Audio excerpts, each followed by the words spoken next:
Hello दोस्तों, नमस्कार। मैं भी एक आप सभी का बहुत बहुत स्वागत करता हूं आपके अपने इस यूट्यूब परिवार में। तो साथियों, कल 12 नवंबर से एसएससी सीएचएसएल का पेपर शुरू होने जा रहा है। तो कल के लिए ब्रह्मास्त्र प्रश्नों को डिस्कस करेंगे, टोटल 80 क्वेश्चन को डिस्कस करेंगे। तो प्लीज आप सभी से एक ही रिक्वेस्ट करेंगे कि अपने शिफ्ट से पहले इन सभी प्रश्नों को जरूर से जरूर तैयार कर लीजिए, अपने मनो मस्तिष्क में बैठा लीजिए, क्योंकि ये क्लास आपकी तैयारी पे भारी पड़ने वाला है और परीक्षा के हर शिफ्ट पे भारी पड़ने वाला है, क्योंकि बहुत मेहनत से ये क्लास बना है कल के लिए। तो समझ सकते हैं ये क्लास कितना महत्वपूर्ण होने वाले हैं। जितने भी संभावित प्रश्न होने वाले हैं आज की इस क्लास में हम लोग पेपर से पहले तैयार करने वाले हैं। तो भाई समय तो बिल्कुल भी नहीं है, क्योंकि कल से पेपर स्टार्ट होने वाला है। तो अपने शिफ्ट से पहले इन सभी प्रश्नों को जरूर से जरूर देख लीजिए, क्योंकि इस क्लास से आपको चेक करने का मौका मिलने वाला है कि कैसे कैसे सवाल हमारे पेपर में पूछे जाने वाले हैं। पिछले 5 वर्षों का पेपर होने वाला है, प्लस 2025 में जिस तरह से एसएससी नए पैटर्न पे अपना सवाल बना रहा है उसके आधारित पर सारे क्वेश्चन आज की इस क्लास में होने वाले हैं। तो कल की शिफ्टों में ऐसा हो सकता है कि प्रश्न आपको देखने को मिल जाए। इन 80 क्वेश्चन में से लगभग 20 से 25 प्रश्न आपको रिपीटेड देखने को मिल सकता है। इसमें करंट अफेयर की भी सवाल ऐड कर दिया गया है। जितने भी करंट अफेयर के सवाल महत्वपूर्ण होने वाले इस क्लास में हम लोग डिस्कस करने वाले हैं। तो चलिए बिना टाइम वेस्ट करते हुए इन सभी 80 प्रश्नों को अपने मनो मस्तिष्क में बैठा लेते हैं। ओके मेरे दोस्त, तो बस एक काम आप जरूर करिएगा कि अपना एग्जाम डेट हमें क्लियर कर दीजिए कि आपका एग्जाम किस तारीख को है, क्योंकि भाई हमें आपको क्लास प्रोवाइड करना है। ओके मेरे दोस्त, तो चलिए आज का पहला प्रश्न हल करते हैं। निम्नलिखित में से कौन सा विषय राज्य सूची के अंतर्गत आता है? एक प्रश्न हमेशा पूछा जाता है, बताइए कौन सा विषय राज्य सूची के अंतर्गत आता है? तो याद रखिएगा सार्वजनिक व्यवस्था, यह विषय राज्य सूची के अंतर्गत आता है। तो पहले का बी ऑप्शन बिल्कुल राइट आंसर हो जाएंगे। चलिए अगला सवाल को हल करिए। क्वेश्चन नंबर 2, अनुच्छेद 356 भारत की संघीय संरचना को किस प्रकार प्रभावित करता है? अनुच्छेद 356 भारत की संघीय संरचना को किस प्रकार प्रभावित करता है? तो याद रखिएगा यह केंद्र को राज्य सरकारों को बर्खास्त करने की अनुमति देता है। तो सी ऑप्शन बिल्कुल राइट आंसर हो जाएंगे। चलिए अगला सवाल कॉल करिए। क्वेश्चन नंबर 3, कर्नाटक संगीत में सामान्यतः प्रयोग होने वाले वाद्य यंत्र कौन सा है? कर्नाटक संगीत में सामान्यतः प्रयोग होने वाला वाद्य यंत्र कौन सा है? तो याद रखिएगा मृदंगम है। बी ऑप्शन बिल्कुल राइट आंसर हो जाएंगे। चलिए अगला सवाल कॉल करते हैं। क्वेश्चन नंबर 4, तो मिलान वाला एक क्वेश्चन हमेशा आ जाता है भाई। निम्नलिखित वन्यजीव अभ्यारण्यों स्तंभ ए को उनके संबंधित राज्यों स्तंभ बी से मिलान करिए। यानी कुछ वन्यजीव अभ्यारण्य दिया गया है और कुछ राज्य दिया गया है, तो जो अभ्यारण्य जिस राज्य से है वही हमें मिलाना है। जैसे गांधी सागर वन्यजीव अभ्यारण्य, ये किससे है भाई? ये तो किस राज्य में? ये मध्य प्रदेश में स्थित है, यानी पहले का हमारा बी हो जाएगा। आपको याद होगा कि गांधी सागर वन्यजीव अभ्यारण्य किस राज्य में स्थित है? तो मध्य प्रदेश में है। सोनाई रूपाई वन्यजीव ये किस राज्य में है भाई? तो ये असम राज्य में स्थित है। यानी सोनाई रूपाई वन्यजीव अभ्यारण्य ये असम राज्य में स्थित है, यानी 2 का ए हो जाएगा। फिर कैमूर वन्यजीव अभ्यारण्य ये किस राज्य में स्थित है? कैमूर यानी बिहार, यानी ये बिहार राज्य में हो जाएगा, यानी 3 का डी हो जाएगा। अब लास्ट बचा है एर्तुर्नागारम वन्यजीव अभ्यारण्य, ये कहाँ होगा? तेलंगाना में, यानी मेरे दोस्त 4 का सी हो जाएगा। यानी BADC किस ऑप्शन में? BADC। देखिए पहला ही आपका बिल्कुल परफेक्ट आंसर है। ओके मेरे दोस्त, ये चारों वन्यजीव अभ्यारण्य जरूर से जरूर तैयार कर लीजिए। ओके, क्योंकि एक हो सकता है कि पेपर में दे सकता है। तो पहला इस सवाल का बिल्कुल राइट आंसर हो जाएंगे। चलिए अगला सवाल कॉल करिए। क्वेश्चन नंबर 15, 15वीं शताब्दी के उत्तरार्ध में तैमूर शक्ति के पतन का क्या कारण था? बताइए 15वीं शताब्दी के उत्तरार्ध में तैमूर शक्ति के पतन का क्या कारण था? तो याद रखिएगा विभाजन के कारण आंतरिक युद्ध था। बी ऑप्शन बिल्कुल परफेक्ट आंसर हो जाएंगे। नेक्स्ट अगला सवाल कॉल करिए। क्वेश्चन नंबर 6, सौर मंडल में किस ग्रह का दिन सबसे लंबा होता है? सौर मंडल में किस ग्रह का दिन सबसे लंबा होता है? याद रखिएगा शुक्र का। ऑप्शन यहां से बिल्कुल परफेक्ट आंसर हो जाएंगे। अगला सवाल कॉल करिए। क्वेश्चन नंबर 7, कौन सी नृत्य शैली अपनी आध्यात्मिक भक्ति और वैष्णव आंदोलन से जुड़ाव के लिए प्रसिद्ध है? तो कौन सी नृत्य शैली अपनी आध्यात्मिक भक्ति और वैष्णव आंदोलन से जुड़ाव के लिए प्रसिद्ध है? तो सत्रिया है। सत्रिया कहाँ का फेमस है? असम राज्य का है। डी ऑप्शन बिल्कुल राइट आंसर हो जाएंगे। अगला सवाल कॉल करिए। क्वेश्चन नंबर 8, शून्य उत्सर्जन सार्वजनिक परिवहन प्रणालियों में सामान्यतः किस प्रकार के वाहन उपयोग में लाए जाते हैं? शून्य उत्सर्जन सार्वजनिक परिवहन प्रणालियों में सामान्यतः किस प्रकार के वाहन उपयोग में लाए जाते हैं? तो याद रखिएगा, विद्युत बस से लाए जाते हैं। बी ऑप्शन बिल्कुल परफेक्ट आंसर हो जाएंगे। नेक्स्ट अगला सवाल कॉल करिए, क्वेश्चन नंबर 9। खेलो इंडिया यूथ गेम्स 2024 कहाँ आयोजित किया गया? बताइए, खेलो इंडिया यूथ गेम्स 2024 ये कहाँ पर आयोजित किया गया था? तो दोस्त मेरे याद रखिएगा, तमिलनाडु राज्य में। बी ऑप्शन बिल्कुल राइट आंसर हो जाएंगे। चलिए अगला सवाल कॉल करिएगा, क्वेश्चन नंबर 10। निम्नलिखित में से कौन सा पर्व नागालैंड की जनजातीय समुदाय द्वारा मनाया जाता है और पारंपरिक नृत्य एवं संगीत का प्रदर्शन करता है? बताइए, कौन सा पर्व नागालैंड के जनजातीय समुदाय द्वारा मनाया जाता है और पारंपरिक नृत्य एवं संगीत का प्रदर्शन करता है? तो याद रखिएगा, हॉर्नबिल फेस्टिवल है, जो कि 10 दिनों तक मनाया जाता है। इसे त्योहारों का त्योहार भी बोलते हैं। 1 दिसंबर से लेकर 10 दिसंबर तक चलता है। Okay, B option right answer हो जाएंगे। अगला सवाल कॉल करिए, क्वेश्चन नंबर 11। अवशिष्ट विषय यानी वे विषय जो संविधान की तीनों सूचियों में शामिल नहीं होती हैं, पर कानून बनाने की शक्ति विशेष रूप से किसके पास होती है? बताइए, अवशिष्ट विषयों पर कानून बनाने की शक्ति विशेष रूप से किसके पास होती है? तो संसद के पास होती है। बी ऑप्शन बिल्कुल परफेक्ट आंसर हो जाएंगे। नेक्स्ट अगला सवाल कॉल करिए, क्वेश्चन नंबर 12। लाहौर में दयानंद एंग्लो वैदिक स्कूल की स्थापना किसने की? लाहौर में दयानंद एंग्लो वैदिक स्कूल की स्थापना किसने की थी? तो लाला लाजपत राय ने। ऑप्शन यहां से बिल्कुल परफेक्ट आंसर हो जाएंगे। अगला सवाल कॉल करिए, क्वेश्चन नंबर 13। कर्नाटक में स्थित जोग जलप्रपात किस नदी पर बना है? कर्नाटक में स्थित जोग जलप्रपात किस नदी पर बना है? तो शरावती नदी बना है। ऑप्शन सी बिल्कुल राइट आंसर हो जाएंगे। अगला सवाल कॉल करिए, क्वेश्चन नंबर 14। हैप्पीनेस इंडेक्स शासन प्रणाली में किस प्रकार के दृष्टिकोण को बढ़ावा देता है? हैप्पीनेस इंडेक्स शासन प्रणाली में किस प्रकार के दृष्टिकोण को बढ़ावा देता है? तो याद रखिएगा, नागरिक केंद्रित दृष्टिकोण का बढ़ावा देता है। बी ऑप्शन बिल्कुल राइट आंसर हो जाएंगे। नेक्स्ट अगला सवाल कॉल करिएगा, क्वेश्चन नंबर 15। स्वतंत्र भारत के प्रथम कैबिनेट में गृह मंत्री कौन थे? बताइए, स्वतंत्र भारत के प्रथम कैबिनेट में गृह मंत्री कौन थे? तो सरदार वल्लभ भाई पटेल जी थे। डी ऑप्शन बिल्कुल परफेक्ट आंसर हो जाएंगे। चलिए अगला सवाल कॉल करते हैं, question number 16। S Jaishankar Rajya Sabha में किस भारतीय राज्य का प्रतिनिधित्व करते हैं? बताइएगा, एस जयशंकर राज्यसभा में किस भारतीय राज्य का प्रतिनिधित्व करते हैं? तो गुजरात राज्य का। बी ऑप्शन बिल्कुल राइट आंसर हो जाएंगे।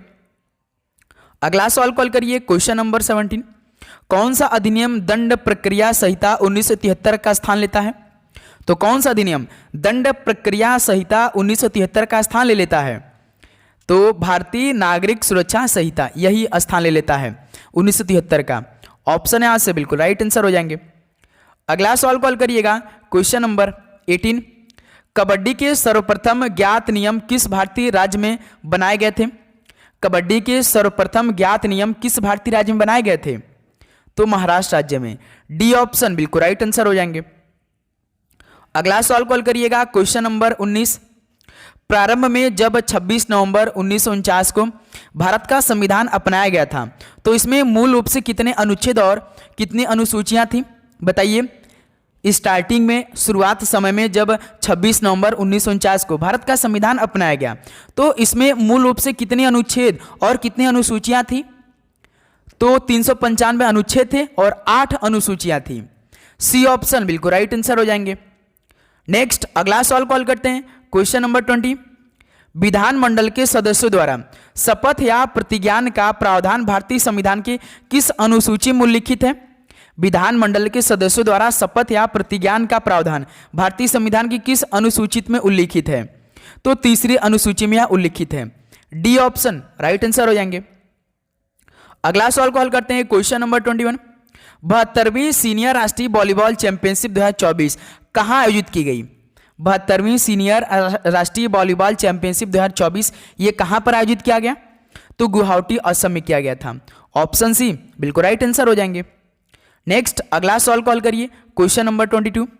ट्रांसपेरेंसी इंटरनेशनल द्वारा प्रकाशित भ्रष्टाचार धारणा सूचकांक में भारत का स्कोर क्या है? ट्रांसपेरेंसी इंटरनेशनल द्वारा प्रकाशित भ्रष्टाचार धारणा सूचकांक में भारत का स्कोर क्या था? तो 38 स्कोर था भारत का। ऑप्शन यहां से बिल्कुल राइट आंसर हो जाएंगे। नेक्स्ट अगला सवाल कॉल करते हैं, क्वेश्चन नंबर 23। निम्नलिखित में से कौन सा बायोस्फीयर रिजर्व अपने राज्य से सही ढंग से मेल खाता है? तो इनमें से देख 4 बायोस्फीयर राज्य दिया है और 4 अलग अलग राज्य दिए गए हैं। तो बताने कि कौन सा ऐसा बायोस्फीयर रिजर्व जो कि अपने सही राज्य से मैच करे, यानी उसी राज्य में वह बायोस्फीयर रिजर्व स्थित है। शेषचलम पहाड़िया ये किस राज्य में? तो आंध्र प्रदेश में। ये बिल्कुल ठीक है, देखिए यही बिल्कुल ठीक लग रहा है। देहांग दिबांग ये तो साथ ही अरुणाचल प्रदेश राज्य में स्थित है, मेघालय राज्य में नहीं है। पंचमढ़ी गुजरात में नहीं है, ये तो एमपी में है। पंचमढ़ी तो आपको याद होगा ये एमपी में स्थित है। डिब्रू सैखोवा ये किस राज्य में है? तो ये असम राज्य में स्थित है, याद रखिएगा भाई। तो केवल एक ही ठीक है, शेषचलम पहाड़ी जो कि आंध्र प्रदेश में है। तो ऑप्शन है इस सवाल का बिल्कुल राइट आंसर हो जाएंगे। अगला सवाल कॉल करिएगा, क्वेश्चन नंबर 24। 2011 की जनगणना के अनुसार किस भारतीय राज्य संघ राज्य क्षेत्र में कोई अनुसूचित जनजाति नहीं है? 2011 की जनगणना के अनुसार किस भारतीय राज्य में कोई अनुसूचित जनजाति नहीं है? तो याद रखिएगा पुदुचेरी में। ऑप्शन सी बिल्कुल राइट आंसर हो जाएंगे। अगला सवाल कॉल करिए, क्वेश्चन नंबर 25। वह मुगल सम्राट कौन था जिसकी आत्मकथा तुजू के जहांगीरी के रूप में प्रसिद्ध है? वह मुगल सम्राट कौन था जिसकी आत्मकथा तुजू के जहांगीरी के रूप में प्रसिद्ध है? तो जहांगीर की है भाई। ऑप्शन यहां से बिल्कुल परफेक्ट आंसर हो जाएंगे। तो साथ ही चैनल पे आप नए हैं तो सब्सक्राइब कर लीजिएगा, नोटिफिकेशन को ऑन करिएगा और अपना एग्जाम डेट हमें जरूर कंफर्म करा दीजिएगा, क्योंकि भाई हमें आपको पूरा क्लास प्रोवाइड करना है। ओके, देखिए मार्च 1906 में बरिंदर कुमार घोष, अविनाश भट्टाचार्य और भूपेंद्र नाथ दत्त किस आंदोलन से जुड़े थे? मार्च 1906 में बरिंदर कुमार घोष, अविनाश भट्टाचार्य और भूपेंद्र नाथ दत्त किस आंदोलन से जुड़े थे? तो यह स्वदेशी आंदोलन से जुड़े थे। ऑप्शन यहां से बिल्कुल परफेक्ट आंसर हो जाएंगे। अगला सवाल कॉल करिए, क्वेश्चन नंबर 27। आयुष्मान भारत योजना का उद्देश्य क्या है? आयुष्मान भारत योजना का उद्देश्य क्या है? तो गरीबों के लिए स्वास्थ्य बीमा है। बी ऑप्शन बिल्कुल परफेक्ट आंसर हो जाएंगे। चलिए नेक्स्ट अगला सवाल कॉल करते हैं, क्वेश्चन नंबर 28। पृथ्वी के चुंबकीय क्षेत्र में गड़बड़ी के लिए कौन सी सौर घटना जिम्मेदार है? पृथ्वी के चुंबकीय क्षेत्र में गड़बड़ी के लिए कौन सी सौर घटना जिम्मेदार है? तो सौर ज्वालाएं यह घटना जिम्मेदार है। बी ऑप्शन बिल्कुल राइट आंसर हो जाएंगे।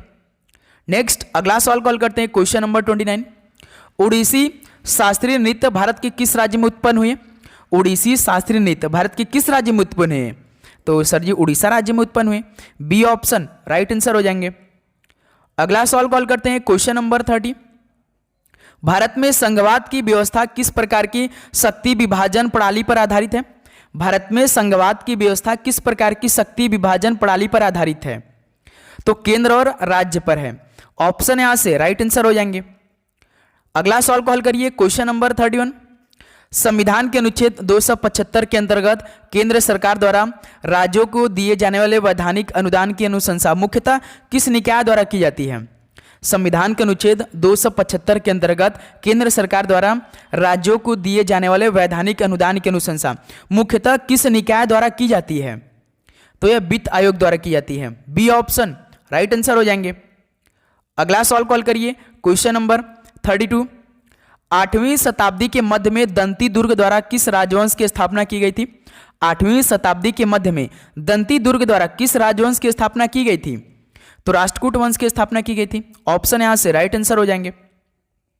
अगला सवाल कॉल करिए, क्वेश्चन नंबर 33। जून 2025 में एक्सियोम 4 मिशन के तहत ISS के लिए कौन सा उड़ान भरा था? बताइए, जून 2025 में एक्सियोम 4 मिशन के तहत ISS के लिए कौन उड़ान भरा था?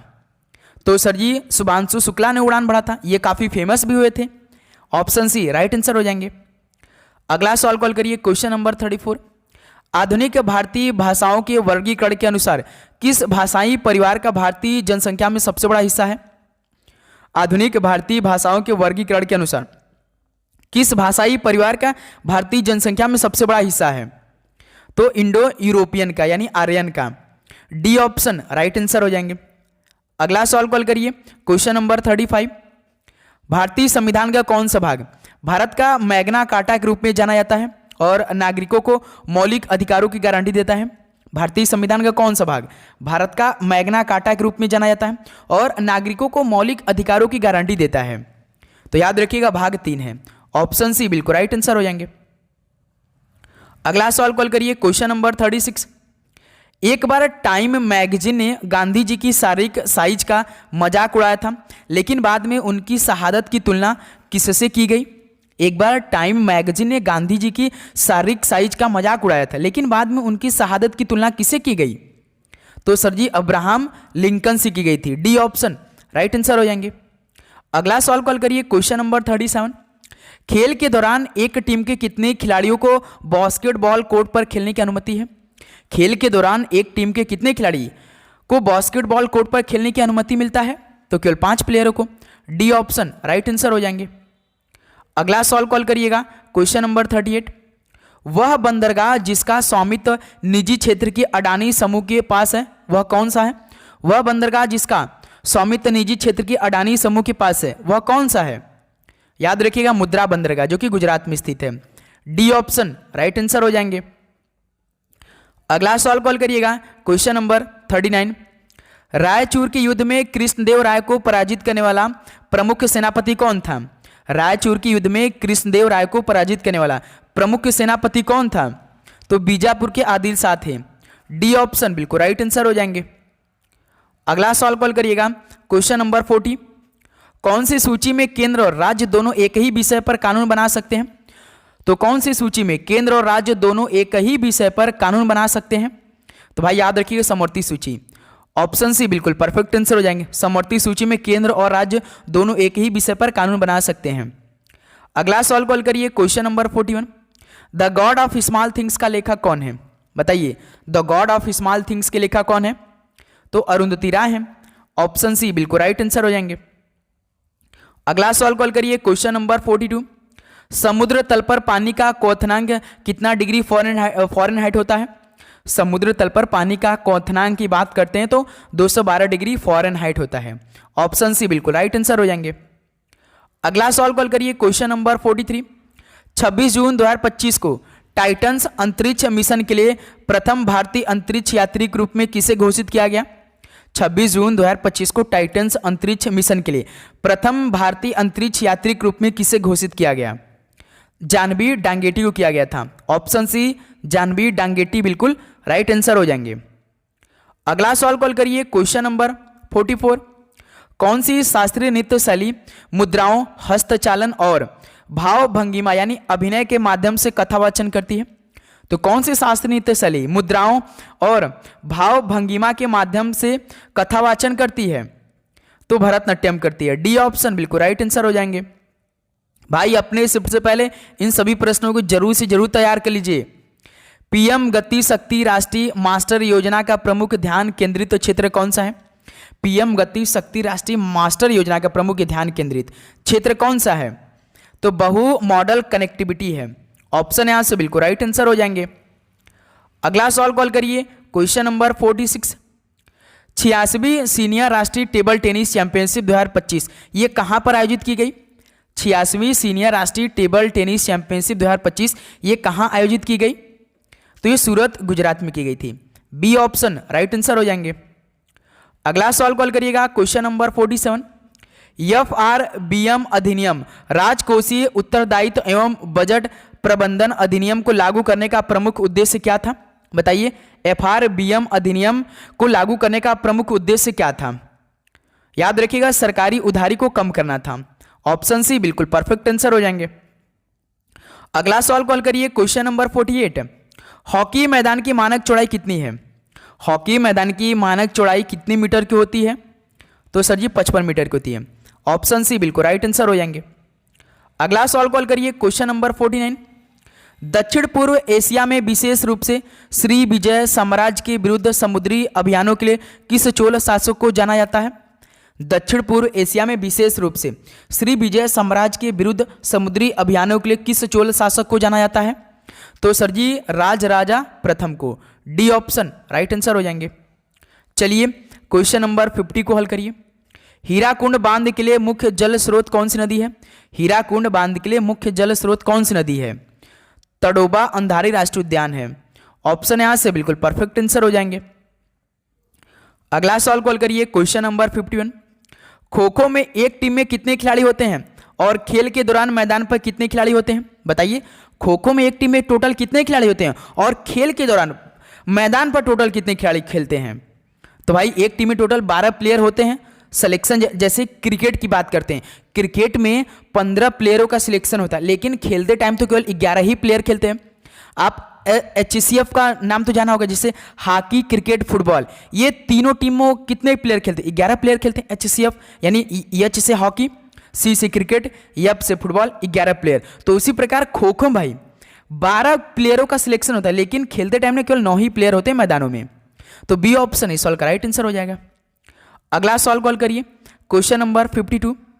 वह मुगल शासक कौन था जिसने फारसी कला और साहित्य को विशेष संरक्षण प्रदान किया? वह मुगल शासक कौन था जिसने फारसी कला और साहित्य को विशेष संरक्षण प्रदान किया? तो हुमायूं था। ऑप्शन यहां से बिल्कुल राइट आंसर हो जाएंगे। अगला सवाल कॉल करिए दोस्त, क्वेश्चन नंबर 53। ओलंपिक खेलों में रजत पदक जीतने वाली पहली भारतीय महिला खिलाड़ी कौन थी? ओलंपिक खेलों में रजत पदक जीतने वाली पहली भारतीय महिला खिलाड़ी कौन थी? तो PV सिंधु थी। डी ऑप्शन बिल्कुल राइट आंसर हो जाएंगे। अगला सवाल कॉल करिएगा, क्वेश्चन नंबर 54। भारत के शास्त्रीय नृत्यों में से सत्रिया नृत्य की शुरुआत किस संत ने की थी? सत्रिया नृत्य की शुरुआत असम राज्य से हुआ था, जो कि शंकर देव ने की थी। ऑप्शन यहां से बिल्कुल राइट आंसर हो जाएंगे। अगला सवाल कॉल करिए, क्वेश्चन नंबर 55। भारतीय राष्ट्रीय कांग्रेस की अध्यक्ष बनने वाली पहली महिला कौन थी? भारतीय राष्ट्रीय कांग्रेस की अध्यक्ष बनने वाली पहली महिला कौन थी? याद रखिएगा, एनी बेसेंट थी। डी ऑप्शन राइट आंसर हो जाएंगे। अगला सवाल कॉल करिएगा, क्वेश्चन नंबर 56। मानव विकास सूचकांक में स्वास्थ्य आयाम को मापने के लिए किसका उपयोग किया जाता है? मानव विकास सूचकांक में स्वास्थ्य आयाम को मापने के लिए किसका उपयोग किया जाता है? तो दोस्त मेरे जन्म पर जीवन प्रत्याशा को उपयोग किया जाता है। ऑप्शन यहां से बिल्कुल राइट आंसर हो जाएंगे। अगला सवाल कॉल करिए दोस्त, क्वेश्चन नंबर 57। असम में मनाए जाने वाले बिहू पर्व किस अवसर पर आयोजित किया जाता है? तो भाई आप जानते हैं कि असम में मनाया जाने वाला बिहू पर्व एक फेमस त्यौहार है, लेकिन ये किस अवसर पर आयोजित किया जाता है असम राज्य में, किस उपलक्ष्य पे? तो दोस्त मेरे याद रखिएगा, नई फसल के स्वागत पर होता है यह। बी ऑप्शन राइट आंसर हो जाएंगे। अगला सवाल कॉल करिए, क्वेश्चन नंबर 58। राष्ट्रीय कैडेट्स जूडो चैंपियनशिप 2024-25 कहाँ आयोजित की गई? राष्ट्रीय कैडेट्स जूडो चैंपियनशिप 2024-25 ये कहाँ पर आयोजित की गई थी? तो ये महाराष्ट्र राज्य में। ऑप्शन सी परफेक्ट आंसर हो जाएंगे। अगला सवाल कॉल करिए, क्वेश्चन नंबर 59। ब्रह्मांड की उत्पत्ति के बिग बैंग सिद्धांत का समर्थन कौन सा साक्ष्य करता है? बताइए, ब्रह्मांड की उत्पत्ति के बिग बैंग सिद्धांत का समर्थन कौन सा साक्ष्य करता है?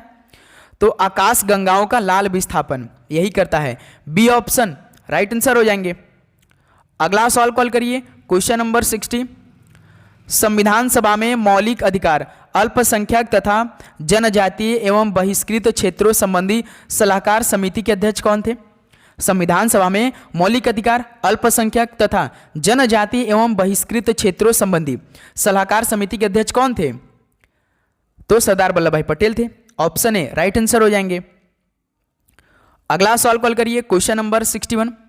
भीतरकनिका मैंग्रोव वन किस राज्य में स्थित है? भीतरकनिका मैंग्रोव वन किस राज्य में स्थित है? तो उड़ीसा राज्य में स्थित है। ऑप्शन ए परफेक्ट आंसर हो रहे हैं। अगला सवाल कॉल करिए, क्वेश्चन नंबर 62। संवैधानिक पदाधिकारियों की उपलब्धियां, भत्ते और विशेषाधिकार भारतीय संविधान की किस अनुसूची के अंतर्गत शासित होते हैं?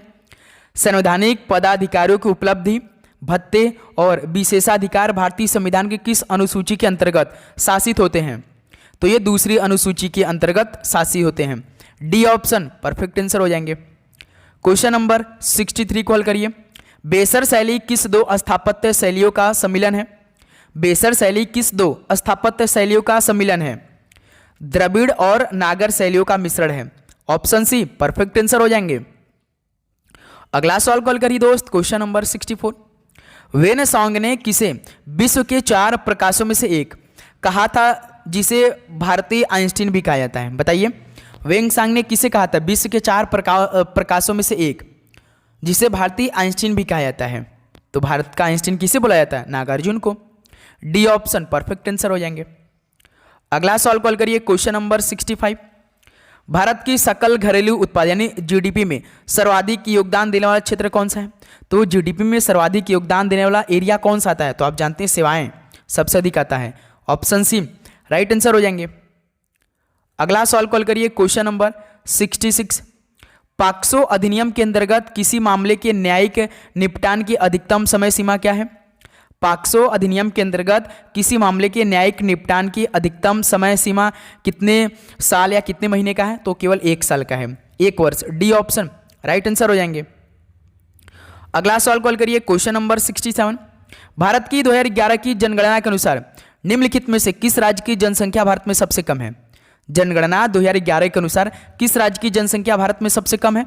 तो आप जानते हैं भाई पंजाब राज्य की। ऑप्शन के अनुसार आपके जाना है भाई, सिक्किम राज्य तो दिया नहीं है। चलिए अगला सवाल कॉल करिए क्वेश्चन नंबर 68। निम्नलिखित में से कौन सा मुख्य रूप से नदी क्रिया द्वारा निर्मित अपरदनात्मक भू आकृति है? बताइए कौन सा मुख्य रूप से नदी क्रिया द्वारा निर्मित अपरदनात्मक भू आकृति है? तो याद रखिए गॉर्ज है, ऑप्शन सी परफेक्ट आंसर हो जाएंगे। अगला सवाल कॉल करिए दोस्त क्वेश्चन नंबर 69। वह चोल शासक कौन था जिसने कृषि को बढ़ावा देने हेतु सिंचाई प्रणालियों का निर्माण करवाया? बताइए वह चोल शासक कौन था जिसने कृषि को बढ़ावा देने हेतु सिंचाई प्रणालियों का निर्माण करवाया था? तो राजेंद्र चोल प्रथम था, बी ऑप्शन परफेक्ट आंसर हो जाएंगे। अगला सवाल कॉल करिए क्वेश्चन नंबर 70। हॉकी में स्ट्राइकिंग या शूटिंग सर्कल की त्रिज्या कितने मीटर की होती है? हॉकी में स्ट्राइकिंग एवं शूटिंग सर्कल की त्रिज्या क्या है? तो याद रखिए 14.63 मीटर की होती है, ऑप्शन सी राइट आंसर हो जाएंगे। अगला सवाल कॉल करिए दोस्त क्वेश्चन नंबर 71। भारतीय संविधान के अंतर्गत केंद्र और राज्यों के बीच शक्तियों के वितरण में संशोधन करने का अधिकार किस संस्था को प्राप्त है? भारतीय संविधान के अंतर्गत केंद्र और राज्यों के बीच शक्तियों के वितरण में संशोधन करने का अधिकार किस संस्था को प्राप्त है? तो संसद को प्राप्त है यह power, D option perfect answer हो जाएंगे। अगला सवाल कॉल करिए क्वेश्चन नंबर 72। निम्नलिखित में से भारतीय संविधान का अंतिम व्याख्याता कौन है? तो भारतीय संविधान का अंतिम व्याख्याता किसे माना जाता है? तो भारत का सुप्रीम कोर्ट है, ऑप्शन सी परफेक्ट आंसर हो जाएंगे। अगला सवाल कॉल करिए क्वेश्चन नंबर 73। भारतीय न्याय संहिता के तहत भीड़ द्वारा हत्या की सजा कितनी होती है?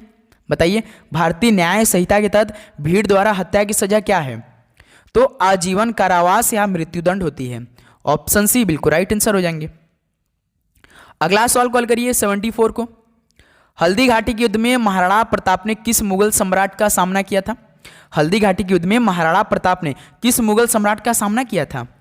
तो अकबर का किया था भाई। याद रखिए भाई आपके पेपर में ऐसा ही सवाल आएगा, तो अपने शिफ्टों से पहले जरूर से जरूर तैयार कर लीजिए और आप चैनल को जरूर सब्सक्राइब कर लीजिए। कौन सा नृत्य पंजाब की पारंपरिक सांस्कृतिक विरासत से जुड़ा है? पंजाब की पारंपरिक सांस्कृतिक विरासत से जुड़ा है, भांगड़ा होगा भाई, ऑप्शन सी परफेक्ट आंसर। जैसे कुचिपुड़ी आंध्र प्रदेश का है, यक्षगान कर्नाटक का है, भांगड़ा पंजाब का। आपको बताना मोहिनीअट्टम, मोहिनीअट्टम केरल या कर्नाटक या तमिलनाडु, कमेंट करके बताइए आप लोग, बताइए। चलिए क्वेश्चन नंबर 76 को हल करिए। एक गांधीवादी के रूप में शोभना रानाडे की विरासत ये किस समकालीन शासन पहल के साथ सबसे अधिक निकटता से जुड़ी हुई है? एक गांधीवादी के रूप में शोभना रानाडे की विरासत किस समकालीन शासन पहल के साथ सबसे अधिक निकटता से जुड़ी हुई है? तो याद रखिएगा स्वच्छ भारत अभियान से, डी ऑप्शन बिल्कुल राइट आंसर हो जाएंगे। अगला सवाल कॉल करिए क्वेश्चन नंबर 77। किस मराठा शासक ने 1674 में स्वयं को छत्रपति घोषित करते हुए मराठा साम्राज्य की स्थापना की थी? बताइए किस मराठा शासक ने 1674 में स्वयं को छत्रपति घोषित करते हुए मराठा साम्राज्य की स्थापना की थी? तो शिवाजी ने ऐसा काम किया था, ऑप्शन सी राइट आंसर हो जाएंगे। अगला सवाल कॉल करिए क्वेश्चन नंबर 78। तेलंगाना राज्य में स्थित प्रमुख कोयला उत्पादक क्षेत्र का नाम बताइए। तेलंगाना राज्य में स्थित प्रमुख कोयला उत्पादक क्षेत्र का नाम क्या है? सिंगरेनी कोयला क्षेत्र है, ऑप्शन यहां से बिल्कुल परफेक्ट आंसर हो जाएंगे। अगला सवाल कॉल करिए क्वेश्चन नंबर 79। खेलो इंडिया यूनिवर्सिटी गेम्स 2024 कहाँ आयोजित किया गया था? खेलो इंडिया यूनिवर्सिटी गेम्स 2024 ये कहाँ पर आयोजित किया गया था? तो गुवाहाटी असम में किया गया था, ऑप्शन सी राइट आंसर हो जाएंगे। चलिए दोस्त लास्ट क्वेश्चन हल करिए 80 नंबर। किस संवैधानिक संशोधन अधिनियम ने शिक्षा के अधिकार को भारत में मौलिक अधिकार बना दिया? किस संवैधानिक संशोधन अधिनियम ने शिक्षा के अधिकार को भारत में मौलिक अधिकार बना दिया? तो 86वां संशोधन अधिनियम 2002 ने बनाया था। ऑप्शन सी बिल्कुल परफेक्ट आंसर हो जाएंगे। तो दोस्त मेरे फाइनली 80 क्वेश्चन कंप्लीट हो गए। तो अब बताइए आप सभी का कितना स्कोर रहा आज की सेशन से, ईमानदारी के साथ बताएंगे। तो उम्मीद करूंगा दोस्त आपको हर एक प्रश्न बहुत ही शानदार तरीके से समझ में आए होंगे, आप हर एक क्वेश्चन बहुत ही अच्छी तरीके से याद किए होंगे अपने शिफ्ट से पहले। लेकिन भाई अपना एग्जाम डेट हमें कमेंट करके जरूर बता दीजिएगा। ओके, तो सभी को एग्जाम के लिए बेस्ट ऑफ लक। मिलते हैं साथ ही एक और नए क्लास के, शाम में एक और नया क्लास आएगा, तो आप जरूर से जरूर जुड़ना ना भूलिएगा। ठीक है, तो सभी को जय हिंद जय भारत, पढ़ाई करते रहिए, ऑल द वेरी बेस्ट, धन्यवाद।